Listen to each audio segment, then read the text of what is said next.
Welcome to the series of arm Cortex M4. ఈ arm Cortex M4 అనేది ఒక important processor అనమాట. ఇప్పుడు మీరు మార్కెట్లో ఎక్కడ చూసినా దీనికైతే హై డిమాండ్ ఉందన్నమాట ఎంబెడెడ్ సిస్టంలో.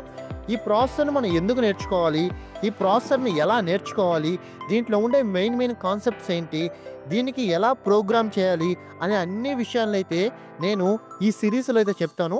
ఈ సిరీస్ అనేది చాలా ఇంట్రెస్టింగ్గా ఉంటుంది. మీరు ఎవరైతే మీ కెరియర్ని ఎంబెడెడ్ సిస్టంలో తీసుకెళ్ళాలనుకుంటున్నారో, ఆర్ మీరు ఇప్పుడు ఒకవేళ స్టూడెంట్ అయితే ఫ్యూచర్లో ఎంబెడెడ్ సిస్టమ్స్లోకి రావాలనుకుంటున్నారో, లేదా ఒకవేళ మీరు ప్రొఫెషనల్స్ ఆల్రెడీ ఎంబెడెడ్ సిస్టమ్స్లో ప్రొఫెషనల్స్ అయితే ఇంకా ముందుకు పోవాలనుకుంటున్నారో వాళ్ళందరికైతే ఈ ఆర్మ్ సిరీస్ ఉపయోగపడుద్ది అనమాట. ఈ ఆర్మ్ అనేది one of the demanded processor అనమాట. అది ఎందుకు కూడా చెప్తాను. దాంట్లో వన్ ఆఫ్ ది వర్షన్ వచ్చేసి ఆర్మ్ కార్టెక్స్ M4. ఈ ఆర్మ్ కార్టెక్స్ M4 మీదే నేనైతే ఈ సిరీస్ మొత్తం చెప్తాను. దీన్ని ఎలా ప్రోగ్రామ్ చేయాలి, ఆ ప్రోగ్రామింగ్లో ఉండే డిఫరెంట్ కాన్సెప్ట్స్ అండ్ ఈ ప్రాసెసర్లో ఉండే అన్ని పెరిఫెరల్స్ గురించి డిస్కస్ చేద్దాం. ఓకే, అన్నీ చేద్దాం అనమాట. చూడండి, ఇక్కడ ఈ arm Cortex M4 is a లో పవర్ ప్రాసెసర్ దట్ ఫీచర్స్ లో గేట్ కౌంట్, లో ఇంటరప్ట్ లాటెన్సీ. అంటే లో గేట్ కౌంట్ అంటే ఈ ఆర్మ్ ప్రాసెసర్ తయారు చేయడానికి మనకి మినిమం ట్రాన్సిస్టర్ యూజ్ చేస్తారు. ఎప్పుడైతే ట్రాన్సిస్టర్ కౌంట్ తగ్గుద్దో ఆటోమేటిక్గా పవర్ కన్సంప్షన్ కూడా తగ్గుద్ది అనమాట. అందుకని most of the embedded systems మనకి 3 volt to 5 volt or 12 volt up to 12-15 వోల్ట్సే యూజ్ చేస్తాం, అంతకుమించి యూజ్ చేయం. అందుకనే మనం ఆర్మ్ ప్రాసెసర్ని ఎక్కువ ప్రిఫర్ చేస్తాం అనమాట. నెక్స్ట్ ఇక్కడ చూసినట్లయితే లో ఇంటరప్ట్ లాటెన్సీ అంటే ఏంటంటే ఇంటరప్ట్స్ అక్కరైనప్పుడు చాలా తొందరగా అయితే ఇంటరప్ట్ సర్వీస్ రూట్‌ని ఎగ్జిక్యూట్ చేస్తది. నెక్స్ట్ లో కాస్ట్ డీబగ్గింగ్ అనమాట. ఇంకో విషయం, ఈ ఆర్మ్ కార్టెక్స్ M4లోనే ఇంకొక వర్షన్ ఉందనమాట. అదే arm Cortex M4 F. F అంటే అర్థం ఏందంటే ఫ్లోటింగ్ పాయింట్ అనమాట. ఒకవేళ మన దగ్గరుండే ARM Cortex M4 floating point యూనిట్‌తో ఇంక్లూడ్ అయ్యి ఉంటే దాన్నే మనం ఆర్మ్ కార్టెక్స్ M4 ఫ్లోటింగ్, అదే F అంటాం అనమాట. ఫ్లోటింగ్ పాయింట్ యూనిట్ ఉండడం వల్ల అడ్వాంటేజ్ ఏందంటే అర్థమెటిక్ ఆపరేషన్స్ స్పీడ్‌గా అయితే కాలిక్యులేట్ చేయొచ్చు. మనకైతే DSPస్‌లో అయితే మెయిన్‌గా యూజ్ అవుద్ది. నెక్స్ట్ ఇక్కడ చూసినట్లయితే ఆర్మ్ కార్టెక్స్ M4 యొక్క బ్లాక్ డయాగ్రామ్ అయితే డిస్‌ప్లే చేశాను. దాంట్లో ఉండే డిఫరెంట్ బ్లాక్స్ గురించి అయితే ఇప్పుడు క్లియర్‌గా చెప్తాను చూడండి. ఫస్ట్ వచ్చేసి ప్రాసెసర్ కోర్ అనమాట. అసలు మెయిన్ ఆర్మ్ కార్టెక్స్ M4లో కోర్ ఏంటంటే ఆర్మ్ V7 అనే కోర్ ఉంటదనమాట. అసలు చాలామందికి ప్రాసెసర్ అంటే ఏంటి, కోర్ అంటే ఏంటో డిఫరెన్స్ తెలీదనమాట. బోత్ ఒకటే అనుకుంటారు. 2 ప్రాసెసర్ అయినా, కోర్ అయినా ఒకటే అనుకుంటారు. బట్ డిఫరెంట్ ఉంది. అది నెక్స్ట్ వీడియోలో చెప్తా. నెక్స్ట్ ఇక్కడ చూసినట్లయితే నెస్టెడ్ వెక్టర్ ఇంటరప్ట్ కంట్రోలర్. మనకి అన్ని ఇంటరప్ట్‌కి సంబంధించి ఆ ఇంటరప్ట్ సర్వీస్ రొటీన్ యొక్క అడ్రెసెస్ మొత్తం ఒక యూనిట్‌లో స్టోర్ అయ్యి ఉంటదనమాట. దాన్నే నెస్టెడ్ వెక్టర్ ఇంటరప్ట్ కంట్రోల్ అంటాం. అదొక బ్లాకు.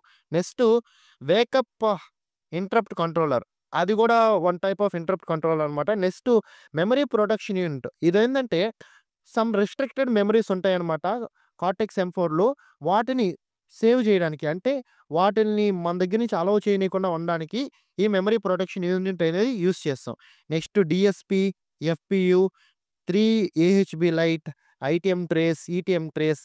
అసలు ఇక్కడ DSP అంటే మనకి ఆడియో సంబంధించిన ఏమన్నా మీరు ప్రాసెస్ చేయాలంటే DSP యూజ్ అవుద్ది. FPU అంటే ఫ్లోటింగ్ పాయింట్ యూనిట్ అనమాట.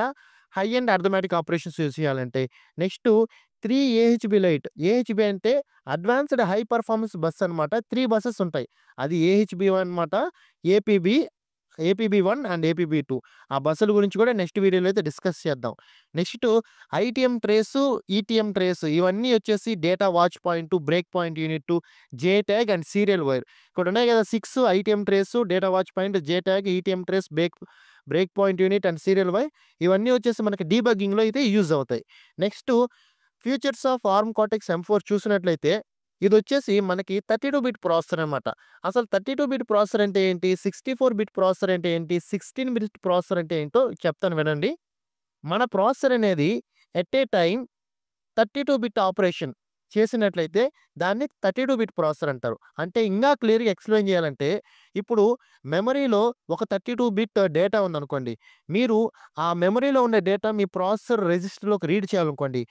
సింగిల్ మిషన్ సైకిల్‌లో గాని మీ ప్రాసెసరు ఆ మెమరీలో ఉండే డేటాని రీడ్ చేయగలిగితే దాన్ని 32 బిట్ ప్రాసెసర్ అంటామనమాట. అదే సింగిల్ మిషన్ సైకిల్‌లో మన ప్రాసెసరు 64 బిట్ డేటాని రీడ్ చేయగలిగితే దాన్నే 64 బిట్ ప్రాసెసర్ అంటాం. ఒకవేళ మన ప్రాసెసర్ ఓన్లీ 16 బిట్ డేటాను మట్టుకే రీడ్ చేయగలిగితే దాన్ని 16 బిట్ ప్రాసెసర్ అయితే అంటాం. నెక్స్ట్ వచ్చేసి థంబ్ 2 ఇన్‌స్ట్రక్షన్ సెట్. అసలు యాక్చువల్‌గా 2 ఇన్‌స్ట్రక్షన్ సెట్లుంటాయన్నమాట ఆర్మ్‌లో. ఒకటొచ్చేసి ఆర్మ్ ఇన్‌స్ట్రక్షన్ సెట్, నెక్స్ట్ వచ్చేసి థంబ్ ఇన్‌స్ట్రక్షన్ సెట్. వీటి గురించి నెక్స్ట్ వీడియోలో చెప్తాను. ఆర్మ్ ఇన్‌స్ట్రక్షన్ సెట్ అంటే ఏంది? థంబ్ ఇన్‌స్ట్రక్షన్ సెట్ అంటే ఏంది? అది గాక థంబ్ 2 ఇన్‌స్ట్రక్షన్ సెట్ అంటే ఏందో గూడా నెక్స్ట్ వీడియోలో చెప్తాను. ఇది one of the advantages of arm Cortex M4 అనమాట. వీటి గురించి ప్రతి ఒక్క దాని గురించి క్లియర్‌గా డిస్కస్ చేద్దాం. ఇది ఇంట్రడక్షన్ వీడియో కాబట్టి సింపుల్‌గా అయితే అయిపిస్తాను. నెక్స్ట్ థర్డ్ వన్ వచ్చేసి ఫ్లోటింగ్ పాయింట్ యూనిట్ అనమాట. ఈ ఫ్లోటింగ్ పాయింట్ యూనిట్ ఏందంటే, మనకి ఇలాంటి అర్థమెటిక్ అండ్ నేను చెప్పా గదా! ఆపరేషన్స్ హై ఎండ్‌లో వెరీ స్పీడ్‌గా పర్ఫార్మ్ చేయాలంటే, అప్పుడు FPU floating point unit enable చేసుకుంటాం. నెక్స్ట్ వచ్చేసి digital signal processing that is DSP. ఏమన్నా ఆడియోకి సంబంధించిన ఆపరేషన్స్ చేయాలంటే లైక్ ఫిల్టర్స్ అలాంటివి ఉపయోగించాలంటే DSP యూజ్ చేస్తాం. నెక్స్ట్ ఆల్రెడీ చెప్పాను లో power consumption and interrupt handling. ఇక్కడ 15 సిస్టమ్ ఎక్సెప్షన్స్ ఉంటాయి. అండ్ 240 ఇక్కడ 280 అని రాసాను బై మిస్టేక్. 240 ఎక్స్టర్నల్ ఇంటరప్ట్స్‌నైతే సపోర్ట్ చేస్తది. అర్థమవుతుందా? 15 సిస్టమ్ ఎక్సెప్షన్స్ అంటే ఇంటర్నల్ ఎక్సెప్షన్స్ సపోర్ట్ చేస్తది. ప్లస్ 240 ఎక్స్టర్నల్ ఇంటరప్ట్స్‌ని గూడా మన ఆర్మ్ కార్టెక్స్ M4 అయితే సపోర్ట్ చేస్తదనమాట. నేను ఈ సిరీస్‌లో ఈ STM32F407 డిస్కవరీ బోర్డ్ అయితే యూజ్ చేస్తాను. దీంట్లో అంటే ఈ కంట్రోలర్‌లో ఉండే ప్రాసెసర్ వచ్చేసి ఆర్మ్ కార్టెక్స్ M4 అనమాట. నేను ఈ బోర్డ్ యూజ్ చేసి మీకు అన్ని ఎగ్జాంపుల్స్ అయితే డెమోన్‌స్ట్రేట్ చేస్తాను. అంటే నేను రాసిన ప్రోగ్రామ్ మొత్తం ఈ బోర్డ్‌లోనే రన్ చేస్తాను. మీకు ఒకవేళ మీరు నిజంగా బాగా నేర్చుకోవాలనుకుంటే ఈ బోర్డ్ అయితే కొనుక్కోవచ్చు. ఈ బోర్డుకి సంబంధించిన అమెజాన్ లింకు నేనైతే డిస్క్రిప్షన్‌లో ఇస్తాను. మీరు వెళ్లి కొనుక్కోవచ్చు. అదనమాట ఈ వీడియో గురించి. మీకు ఇంకా ఈ వీడియోలో ఇంకేమైనా డౌట్స్ ఉన్నట్లయితే దయచేసి కామెంట్ బాక్స్‌లో మెన్షన్ చేయండి. నేను ఖచ్చితంగా అయితే రిప్లై ఇస్తాను. Thank you for watching this video. నా మెయిల్ ఐడీ, నా ఇన్‌స్టాగ్రామ్ ఛానెల్ అండ్ నా టెలిగ్రామ్ ఛానెల్ గూడా నేను డిస్క్రిప్షన్‌లో పెడతాను. ఇంకా ఫర్దర్‌గా ఏమైనా డౌట్స్ ఉన్నట్లయితే ఆర్మ్ కార్టెక్స్ M4 మీద నన్ను డైరెక్ట్‌గా అయితే కాంటాక్ట్ అవ్వచ్చు. Thank you.